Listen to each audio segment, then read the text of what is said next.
September 6th, 1996. Tupac Shakur is the most successful hip-hop artist in the world. He's no different than the king of rock and roll, Elvis Presley. Tupac was a king of rap. To his legions of fans, he is the ultimate gangster rapper. Thug life, that's my comment. He is the angry voice of urban America. Yes, I am gonna say that I'm a thug. That's because I came from the gutter. People in the hood call him Black Jesus. They was like, he was sent here to save us. But to the authorities and to his rivals within the world of hip-hop, he is seen as a threat. You know, America eats its babies. No matter what y'all think about me, I'm still your child, you know? He said many times, I'm going to die. I'm going to go out in a blaze of glory. And soon, that prophecy will come true. This is the story of the final hours in the life of Tupac Shakur.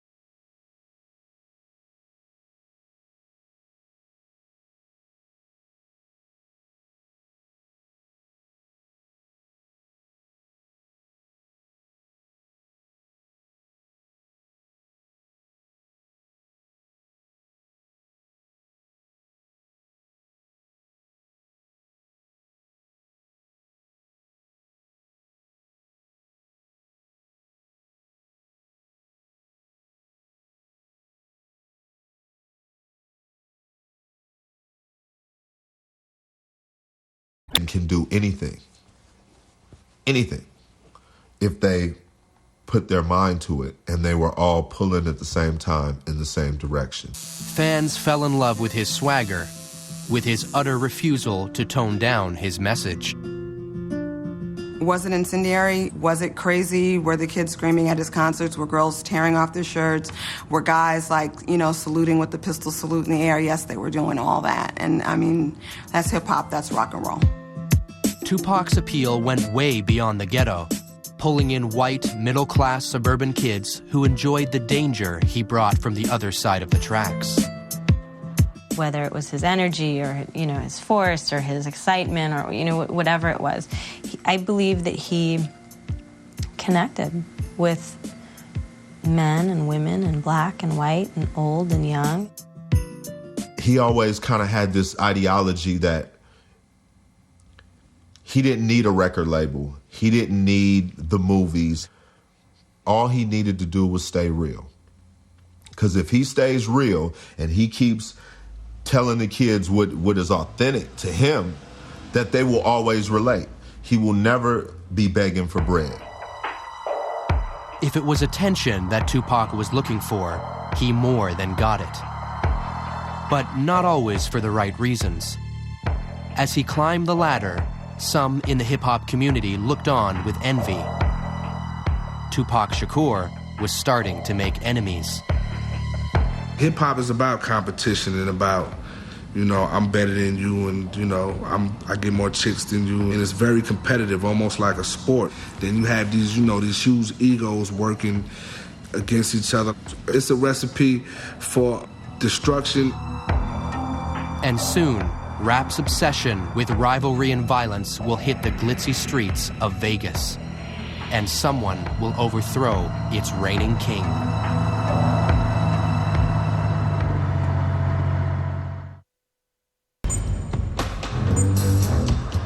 September 7th, 1996, 3 p.m. Tupac Shakur has arrived in Las Vegas, Nevada, where he's scheduled to watch a boxing match and perform at a local club. A performance he will never get a chance to give. In less than 9 hours, he will be gunned down in cold blood.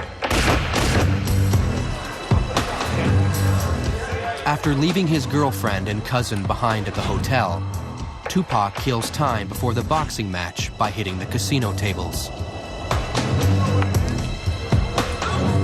At his side is his trusted bodyguard, Frank Alexander. We get over to the MGM, and he's gambling again on the crap table, and he's winning. He's winning big. He's doing really well. Yeah, I remember when we got to Vegas, I think Pac had about 10 grand in his pocket, and it was burning a hole in his pocket. He was trying to get rid of it as fast as he could.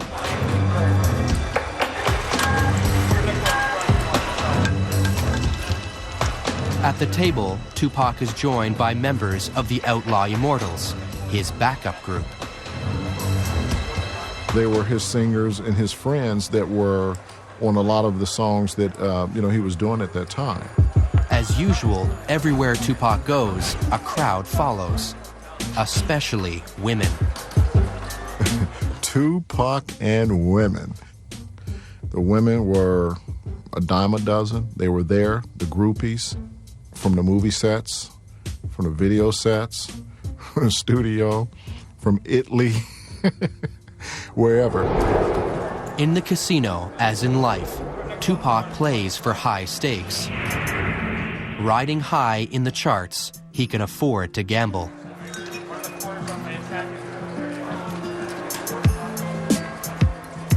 But 25 years earlier, on the streets of East Harlem, New York City, few would have laid bets on the future success of young Tupac Shakur.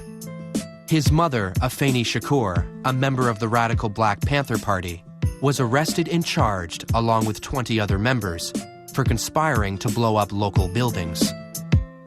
I was captivated by the visualness of the Black Panther Party. I was captivated by the rationality of the Black Panther Party. And I was captivated by the sense of service of the Black Panther Party. For me, the Black Panther Party was a way to legitimately express my anger. Eventually acquitted of all charges and pregnant with Tupac, Afeni was released from jail after spending 15 months on and off behind bars.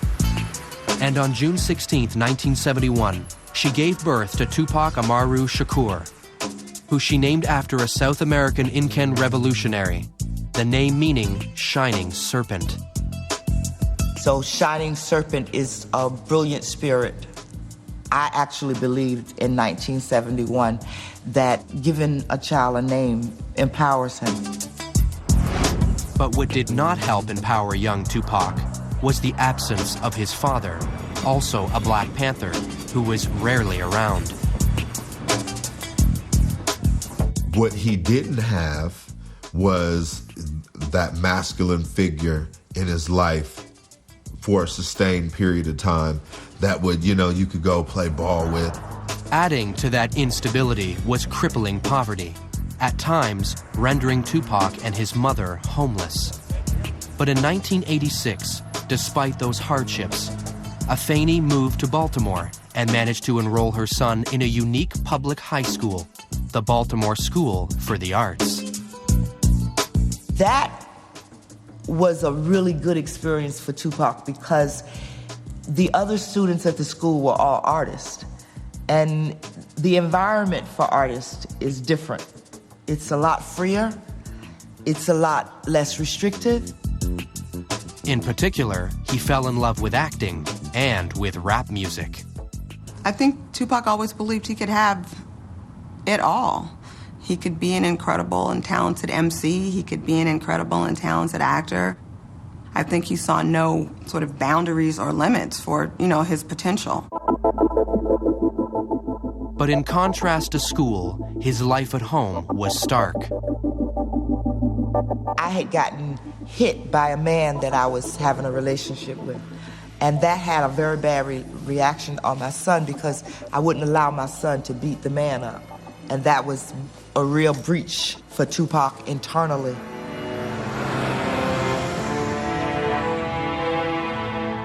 In June of 1988, to protect her son from their troubled home life, Afeni sent him to the other end of the country, to live with a friend in Marin City, California. But the 16-year-old quickly discovered he had simply traded one nightmare for another. Marin City, the one thing that they're known for is a fist fight. Tupac was a little bitty guy. Even him, fully bulked up, is still a little bitty guy. which makes it even more incredible, the kind of the guts that this dude has, because he fears no man, woman, child, animal, none of that, because they can only kill you one time. Soon, Afeni joined her son in California, but any hope of a happy family reunion was made impossible by her own personal struggles. My children and I have a bond that is based on the truth and trust. And the bond was broken with a lie. The lie being, I was using drugs, but I can handle it. That's a lie. That lie cost me dearly. Me talking about that period is different from them, because in reality, I found drugs, is what I did. I found the answer. My answer was crack. But despite his contempt for his mother's addiction, Tupac too drifted into the world of narcotics. He probably sold drugs for about a week. His reason for stopping was because his heart was too big. You understand? When someone brings you their wedding rings and they say, here, I'm gonna give you these wedding rings for some crack, you're like, man, it's that bad? It's come to this? And he quit. He said, I'd rather starve, or I'm gonna make this rap thing work. At 17, he hooked up with neighborhood friend Ray Love to create his first real group, Strictly Dope. We didn't fear nothing. We would jump on the stage and perform right now. We didn't need no trays of food. We didn't need a special type of mic. We didn't need a rider. We didn't need a limo. Nah, just give me just one mic, man. Tupac's ability to use that microphone would carry him clear out of Marin City and eventually to Las Vegas, where the world's greatest rapper would be silenced forever.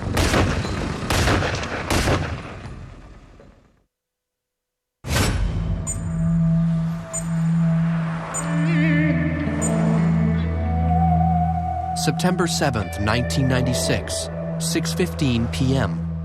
Since arriving in Las Vegas almost 4 hours ago, Tupac Shakur and his entourage have been taking it easy, gambling at the casino and enjoying a few drinks. But in just 5 hours, he will be gunned down by a cold-blooded killer.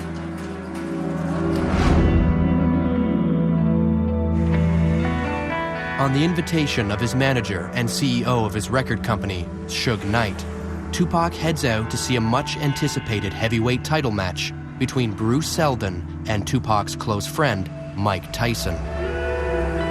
Mike and Pac definitely had a friendship, a special kind of relationship with each other. We were all Tyson fans, you know what I mean? Like, Tyson was a hero for us kids from the ghetto. Since their arrival, Tupac has insisted that his girlfriend Kadada and his cousin Jamala stay back at the hotel. This party is just for the boys. And I can remember us saying to each other, like, wow, why would they bring us out here and we can't even go to the fight, we can't go to the parties. He don't even want us downstairs. And he kept saying, please, he begged us, please don't go downstairs, please y'all stay up here. With his girlfriend and cousin safe and sound in their hotel room, Tupac and his bodyguard, Frank Alexander, head to the MGM Grand, where the Tyson fight is about to get underway. But for Tupac, getting inside isn't so easy. There were a ton of people. There were a ton of people in line waiting to get into the fight. As we're walking by, hey, Tupac.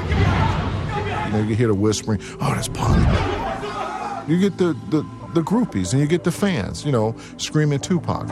As they move through the crowd, adoring fans, however, are not the bodyguard's only concern. The famous rapper also has his share of enemies. His recent song, Hit 'Em Up, a scathing attack on fellow rapper Biggie Smalls, has stirred up anger within the hip-hop community.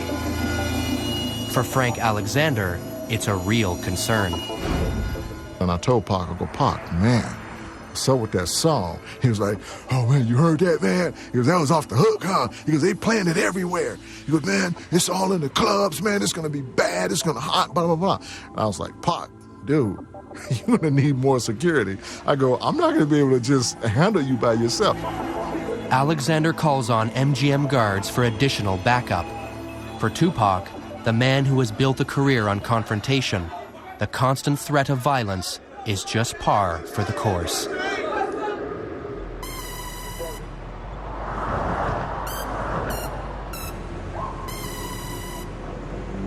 But back in 1990, only 6 years earlier, few had even heard of Tupac Shakur. Still down and out in Marin City, California, and desperately trying to break into the music business, he caught the eye of established Oakland rapper Shock G, who offered Tupac a gig as a dancer in his group, Digital Underground. He saw Pac had no home to go back to, and, you know, he gave him an opportunity. It was just the break Tupac had been waiting for. Suddenly, the teenager was circling the planet on a world tour. Tupac had a lot of fun running around with Digital Underground. They were calling from Japan, and they were calling from London, and they were calling from Italy, and they were calling from Australia. A natural showman, Tupac graduated from just dancing to stepping up behind the mic. The move was an immediate success. Pac was a master at, he could take your style and do it a little bit different or a little bit better than you. And that was something. And so that's how he dealt with every situation. Soon, Tupac had his first record deal, and in November 1991, Tupacalypse Now was released.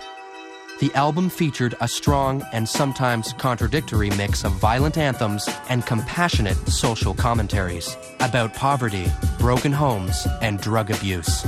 If you look at his music, he had songs that were so negative about women and talked about them like they were just nothing. And then he had a whole series of other songs where he was putting all women, mothers and black women and all women on such a pedestal. He was a complicated guy. In his writing, Tupac drew from his various experiences. Raised in a politically charged Black Panther home, exposed to the fine arts, and schooled on the streets. He was a poet, you know what I mean, first. I think Pac was just so in tune with himself that he can do whatever kind of song and not feel like if people hear it, they're gonna think I'm weak. He's a fan of himself as well. He would go, listen to what I said. Oh my God, the boy is nice. And this is how he would say it. He'd be like, oh my God, the boy is nice. Yo, Jamala, listen to this. This is how I kick it. And he would recite a little verse out that song. And he'll go, ooh, I'm so nice. I'm so nice. I'm killing them. I'm killing them. I'll be like, Pac, he is crazy. Since he was a kid, Tupac had also fantasized about becoming an actor. And in 1991, he made his second dream come true. He starred in the critically acclaimed film, Juice. Juice came out. When I went to go see it, the girls were screaming. That was fly. That was some to see. From the moment Juice came out, everybody was talking about Pac. It was just obvious that, you know, he was on the verge of something really major. That role helped him more than the music did. He would come downstairs and he would like spread his legs apart and his arms, shake his jewelry off and everything, pull his collar up and say, I'm a legend in my own time. And I would say, Dag, Pac, man, in another 10 years, you're gonna be the most powerful man in America.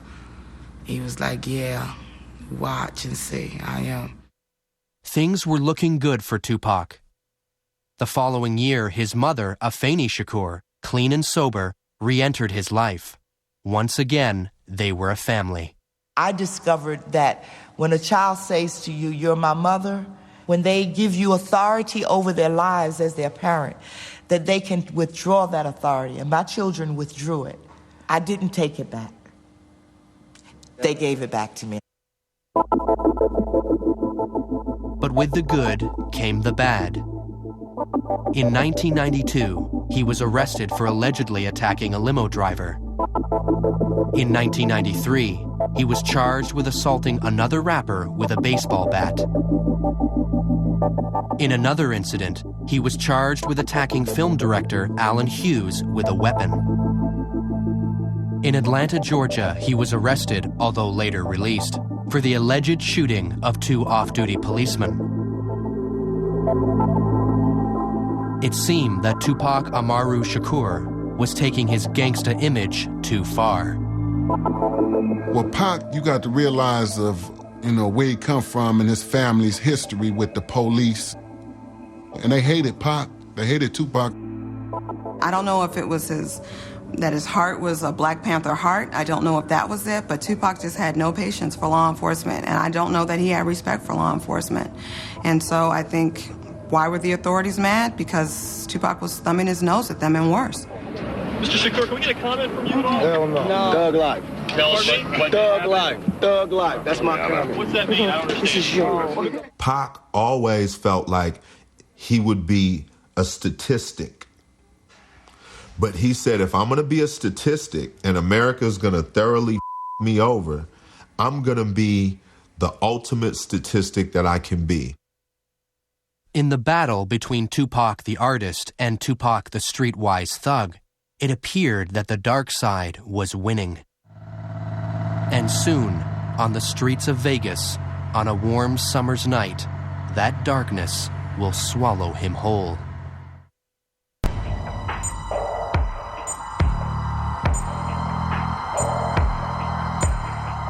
September 7th, 1996, 8:35 p.m. Tupac Shakur has just finished watching a boxing match at the MGM Grand, where his close friend, Mike Tyson, pulverized his opponent, Bruce Seldon, in less than 2 minutes. Backstage, Tupac is accompanied by Suge Knight, his manager and the owner of his record company, Death Row. With them is Tupac's security guard, Frank Alexander, and various Death Row Records associates. It's clear to everyone that Tupac Shakur is still revved up from the fight. And he's just going off, man, 50 blows, 50, man, he knocked them out, 50 blows. As the group enters the MGM Grand's lobby, one of Suge Knight's Death Row employees passes on a message to Tupac. One of Suge's guys, his name is Trevon, came over and whispered in Tupac's right ear. Trevon has spotted a man in the hotel lobby that he claims robbed him a few weeks earlier. The man is also a member of the Southside Crips, sworn rivals of another big LA gang, the Bloods, with whom Death Row is said to be affiliated. Tupac Shakur, the king of gangsta rap, decides to teach the man a lesson. And Pac just ran up on him and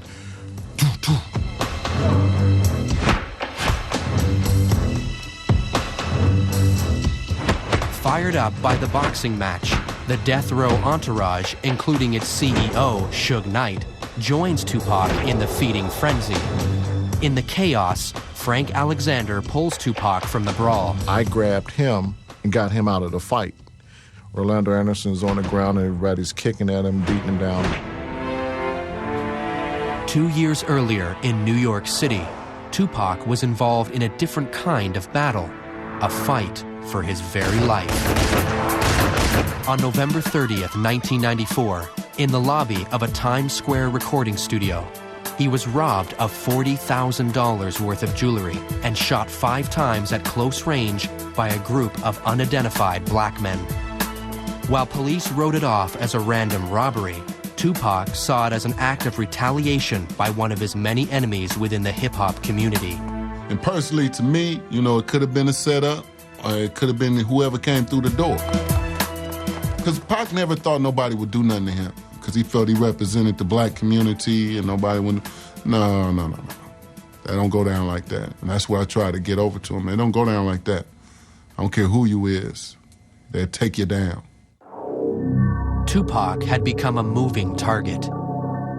His aggressive music had angered both police and community leaders. His verbal attacks on other rappers had created friction within the world of hip-hop. As a rich and powerful black man, everybody was lining up to take a shot at Tupac Shakur. But he was just a cat that just refused to back down. You know, that was just him. He just refused to back down. I loved it about him, but I also knew that can be a downfall too. You know, and that's what I was really trying to give to him, that can't just run up on anybody, man. They'll kill you out here. For real. Tupac knew where he lived. He knew what the system was. He knew what he agreed with and what he didn't agree with. But he also knew that if he didn't make an effort to make capital in a capitalist society, he wasn't going to be able to do anything that he wanted. You understand? Tupac's image as a thug was catching up with him. The shooting had left him with 5 bullet wounds, the most serious of which was a severed artery in his thigh. Tupac was paying the price for not only writing about our violent culture, but also for being a part of it. This is all about my image. Has nothing to do with me. This is all about my image. It's like MTV, all the papers, they building me up. Now they destroying me on the same image that they perpetuated. You know what I'm saying? I'm selling records. This is what I do for a living. I'm selling records. Don't get it twisted. This is not my real life. This is not how my real life is supposed to be. I'm not supposed to be really having all these villains in my life. You can't blame a rapper for murders unless you're going to blame Arnold Schwarzenegger for all the people he killed in Terminator. You know what I'm saying? How you going to blame a rapper when we only speak it, and then you got actors who show it, but you don't blame them? Less than 5 hours after his operation, and against doctors' advice, Tupac Shakur checked himself out of the hospital. He had other problems to deal with. The rapper was due in court to face rape charges brought on by a 19-year-old woman.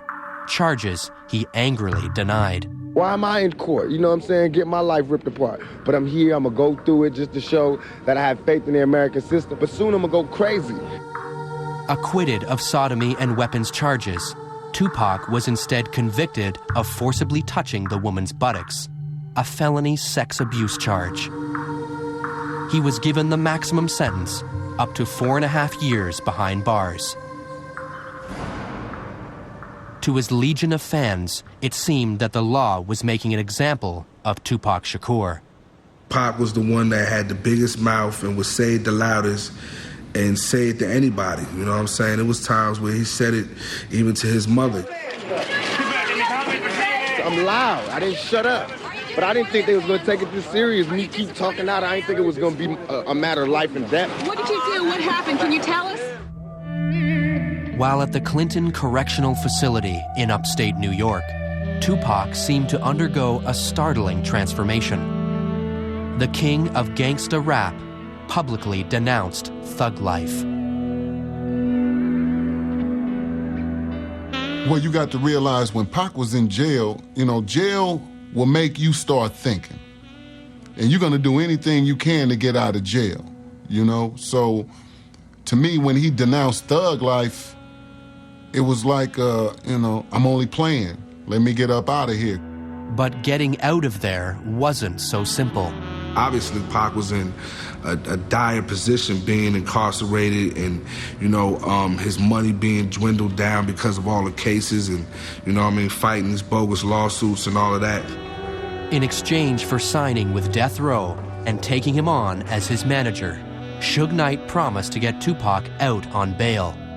And soon enough, the all-powerful godfather of hip-hop made it happen.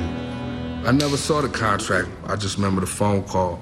You know what I'm saying? Calling us saying, you know, I'm on Death Row now. You know, I just signed with Death Row. They tried to control Tupac. Even when they sent him to Death Row, they thought Suge was going to be able to control him. But, you know, that was just like putting a flame with some dynamite. That's going to blow. The master agitator was free and eager to get back to what he knew best, holding up a mirror to society's ills. Once he got out, it was like all that anger that was built up while he was sitting in jail came out all at one time. But soon, in a hail of bullets, that mirror will be forever shattered.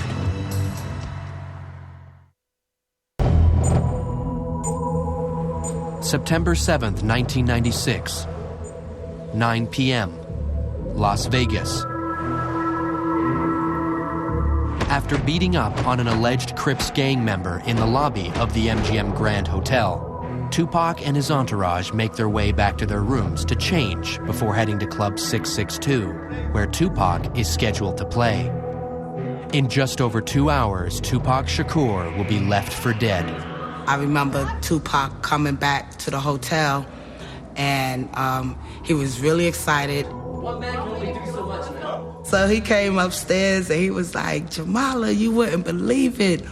I did a 1-2 on the dude. I knocked him out. I did a Mike Tyson on him.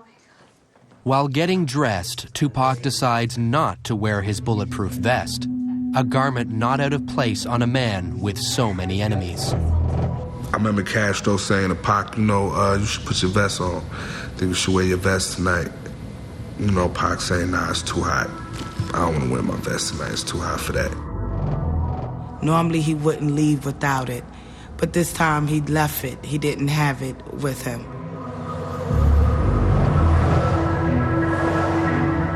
After the short pit stop, Tupac and the others wind their way across the strip to a mansion belonging to Suge Knight, Tupac's manager and the owner of Death Row Records.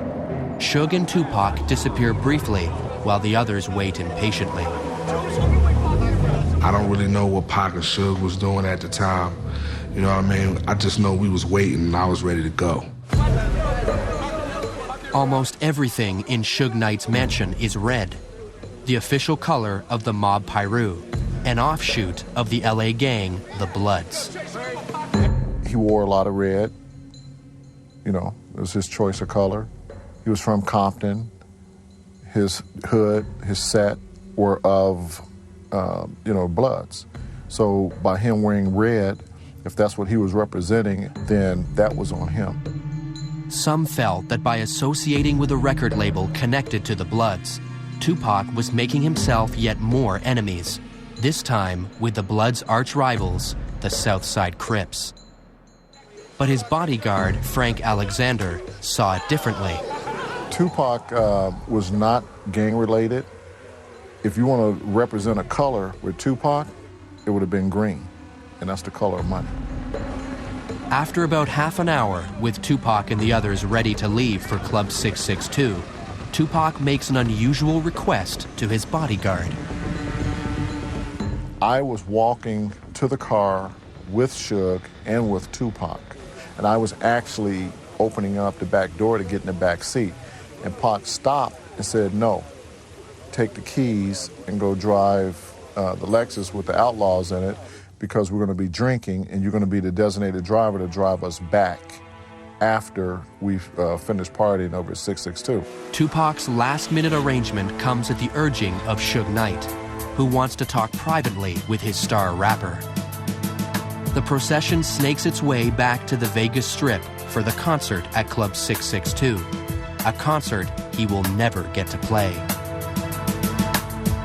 Less than a year earlier, Tupac had seemed invincible. He had survived a point-blank shooting in New York.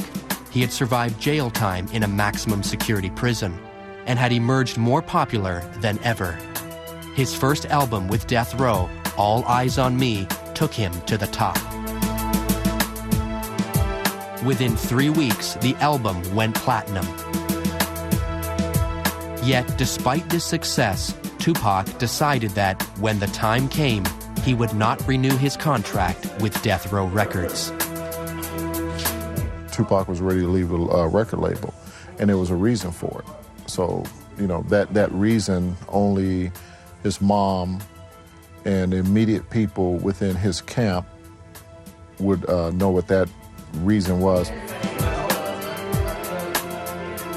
Privately, Tupac believed that Death Row was not giving him a fair cut of the money he was bringing in. But Death Row was not Tupac's only problem. He was also fighting with an old rival, New York-based rapper Biggie Smalls, who he had attacked repeatedly in his songs. Their feud fueled rumors of a war between East Coast and West Coast rappers. Well, the East Coast-West Coast beef was like a mirage. It wasn't true, because all Pac is from the East Coast, all the Outlaws from the East Coast, It was just a beef that he had with Biggie. Tupac had spent the last 6 years fighting with the cops, the courts, other rappers, and now violent gangs. It was getting increasingly hard to tell his friends from his enemies. Pac's big mistake was speaking truth to power. When you have that level of honesty, they don't want you here. No one does. And now, as Tupac rides to Club 662 with Suge Knight, he has no idea that one of those enemies is about to strike back.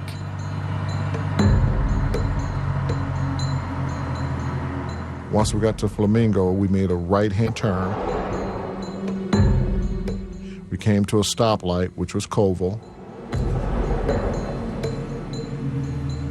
As Tupac's bodyguard follows in the car behind, the convoy inches forward, and as usual, Tupac draws the attention of his fans.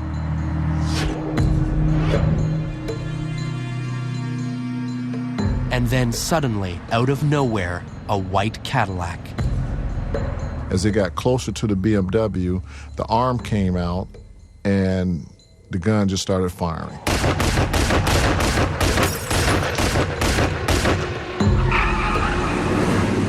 Suge's car is hit with a spray of bullets. 4 of them rip into Tupac's body. Another grazes Suge Knight's head. Right after the Cadillac shot into the car, I thought they were dead. My reaction was to run up to the car, and instead the car took off. Suge's bullet-riddled BMW makes a hard U-turn and races off in the opposite direction. I didn't know what to think. It was a fog. It was a haze. Were these real bullets? Did they really shoot these guys? Badly damaged, the car soon blows its tires and breaks down close by. And for the second time in his short life, Tupac is looking death in the face. September 7th, 1996, Las Vegas. At 11:17 p.m., a hail of bullets cut down superstar rapper Tupac Shakur. Mortally wounded with a punctured lung, he's rushed to University Medical Center, where he undergoes 2 emergency operations. His right lung is removed to stop internal bleeding, and he is induced into a coma from which he will never awake.